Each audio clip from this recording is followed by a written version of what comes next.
Reflection of light. Light इस प्रकार का एनर्जी है, लाइट फॉर्म ऑफ एनर्जी के माध्यम से हम किसी वस्तु को, किसी भी ऑब्जेक्ट को हम देख सकते हैं। जब वो की किरण है, रे ऑफ लाइट जाकर किसी वस्तु पर पड़ती है और वहां से वो टकरा करके हमारे आंखों पर पहुंचती है, तब हम उस वस्तु को देख पाते हैं। प्रकाश का किसी वस्तु से टकरा करके और उसको वापस लौटना, यही का प्रकाश का परावर्तन कहलाता है। The process of back the ray of light which falls on the surface of object is called reflection of. यहाँ देखते हैं रिफ्लेक्शन ऑफ लाइट होता कैसे। हम कांच का एक समतल प्लेट लेते हैं, ठीक है, समतल कांच का प्लेट लेते हैं, इसके एक भाग को हम पेंट कर देते हैं, एक आगे का जो भाग है वो चिकना है, ठीक है। अब इस पर प्रकाश की किरण इस पर आकर के ऐसे पड़ेगी तो वो यहाँ से ऐसा लौट जाएगी, ठीक है। अब इससे संबंधित को डिफिनेशन देखेंगे, उसके बाद हम आएंगे लॉ ऑफ लाइट।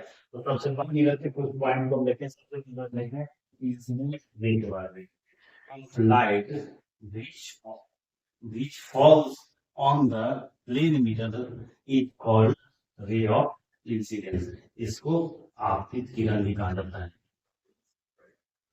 एक रे ऑफ लाइट जो आपके मिरर पर पड़ रहा है वो आपतित किरण है, इंसिडेंट रे है।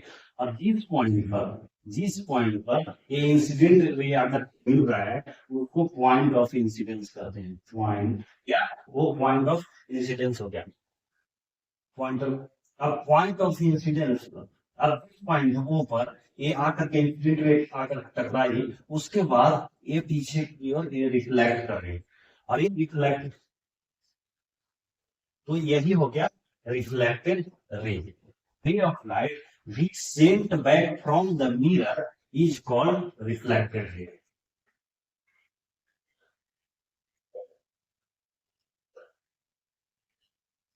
यहाँ पर इस एरो का खास ध्यान रखना है कि जो हाथ मिरर की ओर आते हुए दिखाई देगा तो उसको मिरर के आते हुए सिग्नल देना है, और मिरर से दूर जा रहा है तो ये इससे दूर का एरो देंगे, ठीक है। तो यहाँ पर हो गया। अब नॉर्मल के बारे में देखें। Normal is a line which is perpendicular to the mirror, at a point O या at a point of incidence. इसको हम इंडिकेट करते हैं। नॉर्मल पॉइंट जो प्लेन के पॉइंट ऑफ इंसिडेंस पर आकर के वो टकरा रहा है। प्लेन मिरर पर नॉर्मल जो है वो परपेंडिकुलर होता है पॉइंट ऑफ इंसिडेंस पर। पॉइंट ऑफ इंसिडेंस पर प्लेन मिरर के परपेंडिकुलर एक रे ड्रॉ किया जाता है, वो होता है आपको normal. Normal is a line which is perpendicular to the plane mirror at the point of incidence. इसको नॉर्मल को हम अभिलंब कहते हैं। ये प्लेन मिरर ये बिल्कुल परपेंडिकुलर होता है, यहाँ पर 90 डिग्री का कोण बनाएगा, और ये कहाँ बनाता है, ये पॉइंट ऑफ इंसिडेंस बनाता है। पॉइंट आप यहाँ पर प्लेन मिरर जहां पर इंसिडेंट रे जिस बिंदु पर आकर मिलती है उसी बिंदु पर प्लेन मिरर के परपेंडिकुलर एक लाइन ड्रॉ किया जाता है, यानी अभिलंब कहलाता है। तो ये हो गया angle of incidence. Angle of incidence क्या होता है? एंगल ऑफ इंसिडेंट रे और नॉर्मल के बीच में जो कोण बनता है इसको एंगल ऑफ इंसिडेंस कहते हैं। इसको आई से इंडिकेट किया जाता है, और वो आपतन कोण भी कहा जाता है। और ये हो गया परावर्तन कोण, एंगल ऑफ रिफ्लेक्शन, इसको आर से रिप्रेजेंट किया जाता है। नॉर्मल और रिफ्लेक्टेड रे के बीच में जो कोण बनता है उसको हम एंगल ऑफ रिफ्लेक्शन कहते हैं, ठीक है। तो ये हो गया एंगल ऑफ और ये हो गया एंगल ऑफ रिफ्लेक्शन। पूरा डायग्राम को एक बार देख लेते हैं। एक प्लेन है, प्लेन मिरर पर एक रे ऑफ लाइन आकर के प्लेन मिरर पर पड़ रहा है, तो जो रे ऑफ लाइट आ रहा है उसको इंसिडेंट रे कहते हैं। ये जिस प्लेन मिरर के जिस पॉइंट पर मिल रहा है इसको पॉइंट ऑफ इंसिडेंस कहते हैं। और जब ये प्लेन मिरर से टकरा कर वो पीछे की ओर जो लाइट रिफ्लेक्ट कर रहा है तो उसको रिफ्लेक्टेड रे कहते हैं। पॉइंट ऑफ इंसिडेंस पर प्लेन मिरर के परपेंडिकुलर एक लाइन ड्रॉ करते हैं जिसको नॉर्मल कहते हैं, ठीक है। यहाँ तक की और नॉर्मल के बीच में जो एंगल होता है उसको एंगल ऑफ इंसिडेंस आपतन कोण कहते हैं। और नॉर्मल रिफ्लेक्टेड रे जो एंगल बनता है उसको एंगल ऑफ रिफ्लेक्शन परावर्तन बोल करते हैं। यहाँ पर ठीक है, law of reflection of light.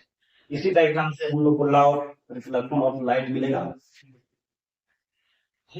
जो पहला जो लॉ ऑफ रिफ्लेक्शन कहता है कि इंसिडेंट रे, नॉर्मल और रिफ्लेक्टेड रे तीनों मिरर के सेम प्लेन में होंगे। ठीक है, इसको देखिए, अगर इसमें दो भाग है, मिरर एक भाग इसके पीछे है, एक भाग इसके सामने है। मिरर जो पीछे का भाग है वो पेंट किया हुआ है, और मिरर का आगे का भाग है वो परावर्तक है, परावर्तित सतह है, वो साइन फेस है। इस पर जो कोई रे आकर टकराती है तो वो इस मिरर को पार नहीं करती है और ये पीछे की लौट जाती है। तो इसमें इंसिडेंट रे, नॉर्मल और रिफ्लेक्टेड रे तीनों जो है वो प्लेन मिरर की एक ही डायरेक्शन में है, एक ही समतल में है। इंसिडेंट रे, नॉर्मल और रिफ्लेक्टेड रे तीनों प्लेन मिरर के एक ही समतल में होते हैं, एक ही प्लेन में होते हैं। Incident ray, the reflected ray, and the normal all lie in the same plane. आपतित किरण, परावर्तित किरण और अभिलंब तीनों दर्पण के एक ही तल में होते हैं। ये हो गया फर्स्ट लॉ। अब सेकंड लॉ ऑफ रिफ्लेक्शन कहता है कि angle of incidence is equal to angle of reflection. आपतित किरण और अभिलंब इंसिडेंट रे और नॉर्मल के बीच में बना हुआ कोण, और नॉर्मल और रिफ्लेक्टर रे के बीच में बना हुआ कोण दोनों आपस में बराबर होते हैं। यही second law of reflection. The angle of incidence is equal to the angle of reflection. The incident ray, normal and reflected ray all lie in the same plane of the mirror. Mirror के आपतित किरण, परावर्तित किरण और अभिलंब तीनों दर्पण की एक ही सतह में होते हैं। ये पहला लॉ ऑफ रिफ्लेक्शन हुआ। और दूसरा हुआ कि एंगल ऑफ इंसिडेंस और एंगल ऑफ रिफ्लेक्शन ये दोनों आपस में बराबर होते हैं।